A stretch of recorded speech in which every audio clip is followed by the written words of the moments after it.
तो second part में आप सभी का स्वागत है। जैसा कि अब हम दूसरा क्वेश्चन देखेंगे और मैंने पहला क्वेश्चन का हल मैंने कर दिया है। अगर आपने पार्ट वन नहीं देखा तो आप उसे देख लो और चैनल को आप ज़रूर से ज़रूर आप सब्सक्राइब कर लो ताकि मुझे और भी मोटिवेशन मिले, ताकि और भी मैं आप सभी के लिए फटाफट फटाफट वीडियो लाता रहूं। तो दूसरा क्वेश्चन है, चलिए सीधे क्वेश्चन पे आते हैं। दर्शाइए कि कोई भी धनात्मक विषम पूर्णांक 6q+1 या 6q+3 या 6q+5 के रूप का होता है जहां q कोई पूर्णांक है। ठीक है, तो जैसा कि अगर आपने यहाँ पे हम सबसे पहले हल लिखेंगे। ठीक है, अगर आपने पार्ट वन वीडियो नहीं देखा और आपको अगर पहला क्वेश्चन का अगर आप सोल्व नहीं कर पा रहे हैं तो आपको दूसरा क्वेश्चन भी आपको समझ में नहीं आएगा ठीक से। ठीक है, तो सबसे पहले आपको पहला क्वेश्चन का आपको हल कर लेना है, इसके बाद में आपको ऑटोमेटिक दूसरा क्वेश्चन कैसे सोल्व हो रहा है ये आपको समझ में आएगा। ठीक है, तो जैसे में हम यहाँ पे देख लीजिए, पहले नंबर तो हम लिखेंगे कि माना कि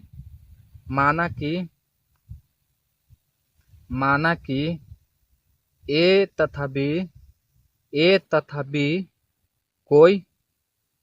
कोई धनात्मक विषम पूर्णांक है। ठीक है, कोई धनात्मक विषम पूर्णांक है। ठीक है, अब हम लिखेंगे यूक्लिड विभाजन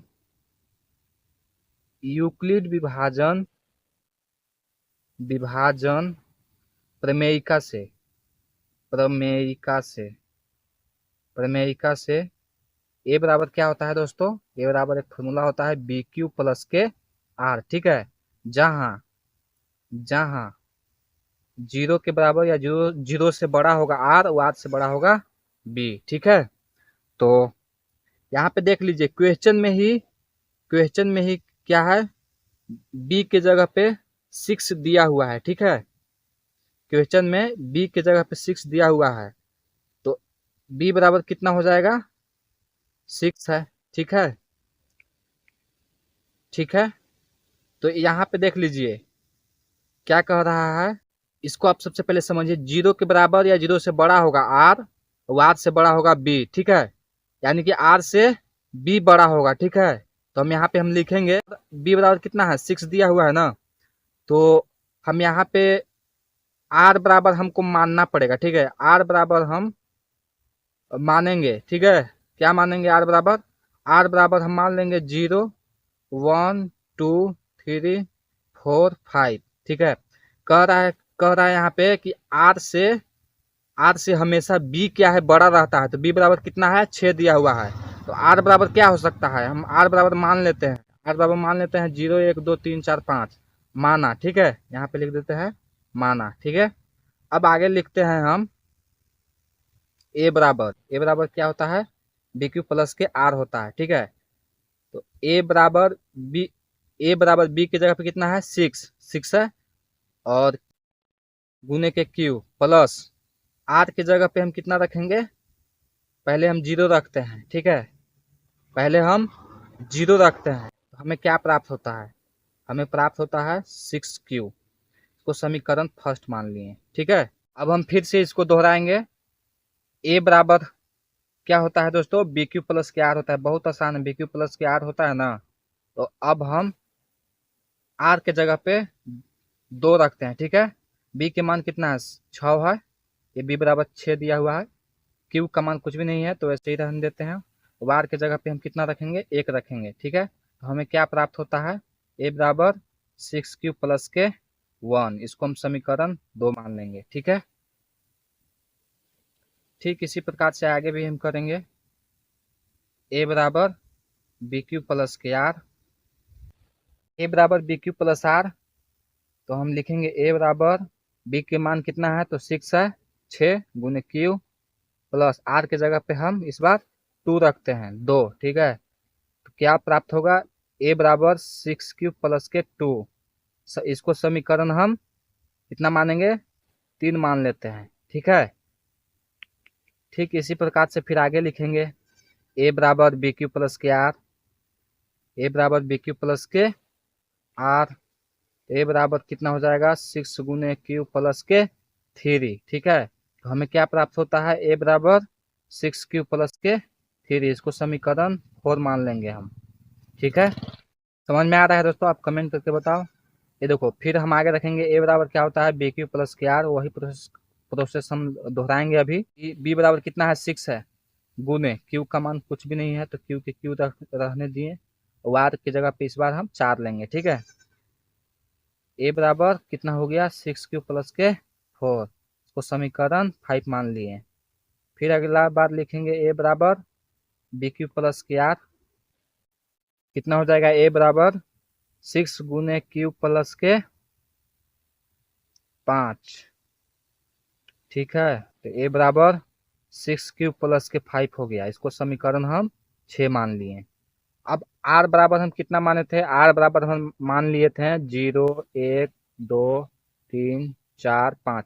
इसको हम खुद से अपना मन से इसको हम रखे थे। आर बराबर 0 रखे थे, 1 रखे, 2 रखे, 3 रखे, 4 रखे, 5 रखे। क्यों रखे आप सभी को समझ में आया? क्योंकि बी बराबर कितना दिया हुआ था, बी बराबर 6 दिया हुआ है। ठीक है, बी बराबर कितना दिया हुआ था, 6। ठीक है, क्वेश्चन में ही बी बराबर, बी की जगह पे 6 लिखा हुआ है। ठीक है, आप उस क्वेश्चन को आप समझो। ठीक है, तो ए बराबर क्या होता है, ए बराबर बी क्यू प्लस के आर होता है ना। ए बराबर क्या होता है, बी क्यू प्लस के आर। ए बराबर बी क्यू प्लस के आर होता है जहां जहां क्या समझाते, जहां 0 के बराबर या 0 से बड़ा रहेगा आर, और आर से बड़ा रहेगा बी। ठीक है, आर से हमेशा बी बड़ा रहेगा। ठीक है, आर से हमेशा बी बड़ा रहेगा। तो बी बराबर 6 दिया हुआ है, तो आर से हमेशा क्या कह रहे हैं हम कि आर से हमेशा बी बड़ा रहेगा। तो बी बराबर कितना है, 6। तो आर बराबर कितना हो सकता है, या तो 0 हो सकता है, या तो 1 हो सकता है, या 2 हो सकता है, या 3 हो सकता है, 4 हो सकता है, ये 5 हो सकता है। यही हो सकता है ना। अब आ जाइए, क्वेश्चन क्या कह रहा है, कह रहा है कि दर्शाइए कि कोई भी धनात्मक विषम पूर्णांक 6 क्यू प्लस 1 या 6 क्यू प्लस 3 या 6 क्यू प्लस 5 के रूप का होता है। ठीक है, जहाँ क्यू कोई पूर्णांक है। ठीक ना, तो अभी आप समझिए, समीकरण 2 प्लस में समीकरण 4 प्लस में समीकरण 6 को रखने पर समीकरण 2 क्या है, तो समीकरण 2 है दोस्तों, समीकरण 2 क्या है, 6 क्यू प्लस के 1। समीकरण 4 क्या है, 6 क्यू प्लस के 3। समीकरण 6 क्या है, 6 क्यू प्लस के 5। तो अब हम कह सकते हैं, लिख सकते हैं अब हम, धनात्मक विषम पूर्णांक के रूप का होता है।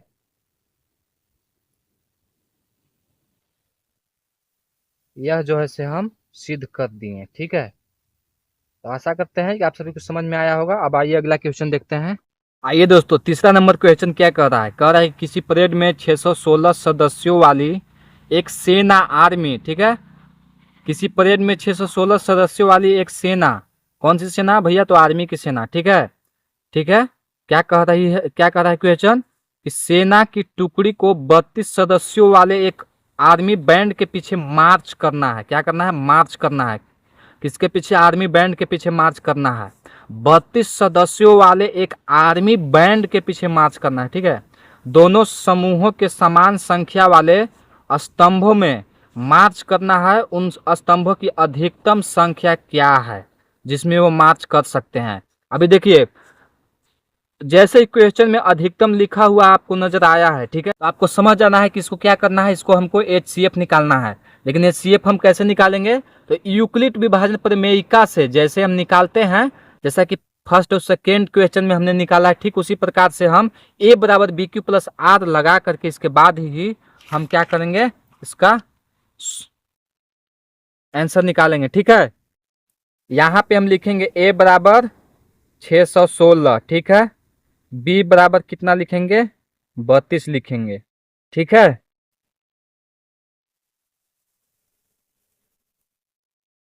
यूक्लिड विभाजन प्रमेयिका से हम लिखेंगे, ये यूक्लिड विभाजन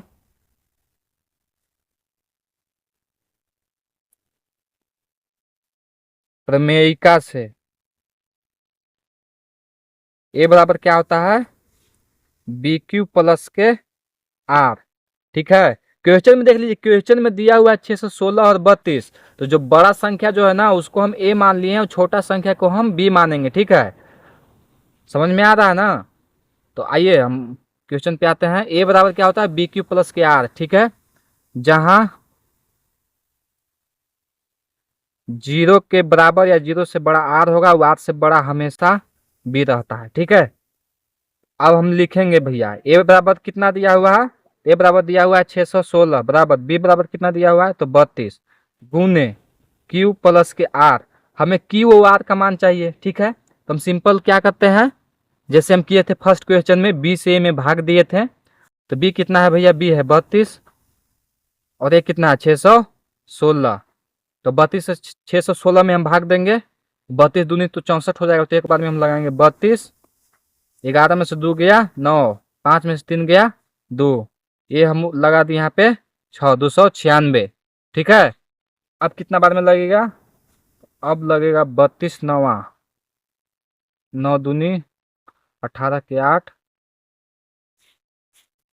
9 तिया 27 एक 28, 32 दहिया तो 320 होता है ना। तो 32 नवा, इसको 9 बार में हम लगाएंगे, 9 दूनी 18 के 8, 9 तिया 27 एक 28। ठीक है, 16 में से 8 गया तो 8, जीरो, ये भी जीरो। तो देखिए शेषफल को हम आर बोलते हैं जैसा कि हमने बता दिया है पहले ही, और भागफल को यहाँ पे हम क्यू बोलते हैं। ठीक है, अब हम लिखेंगे 616 बराबर 32 गुने क्यू के जगह पे कितना 19। आर के मान कितना प्राप्त है, तो आर के मान हमें प्राप्त हुआ है 8।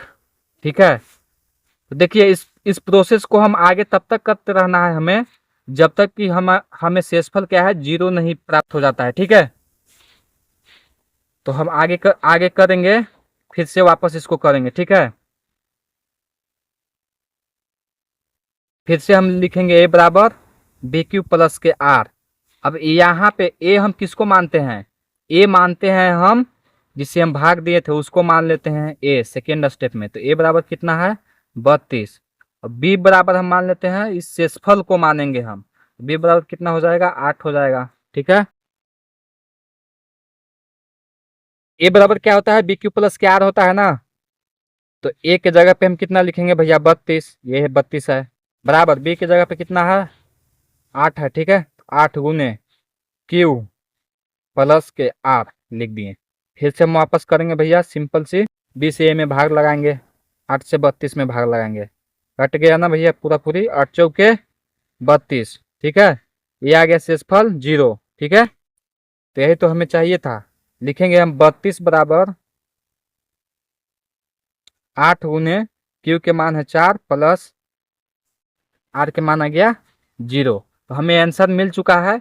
इधर से हम जैसा कि पहला क्वेश्चन में बताए थे, इधर से तीसरा नंबर पे जो होता है यही होता है आंसर। ठीक है, इधर से जो तीसरा नंबर पे वो बराबर के पहला नंबर पे जो आया है यही हो गया आंसर। ठीक है, 8। ये अधिकतम संख्या क्या होगी, अधिकतम संख्या क्या होगी यहाँ पे, अधिकतम संख्या जिसमें वे मार्च कर सकते हैं। ठीक है, कौन भैया, आर्मी वाले, जिसमें वे मार्च कर सकते हैं, जिसमें वे मार्च कर सकते हैं,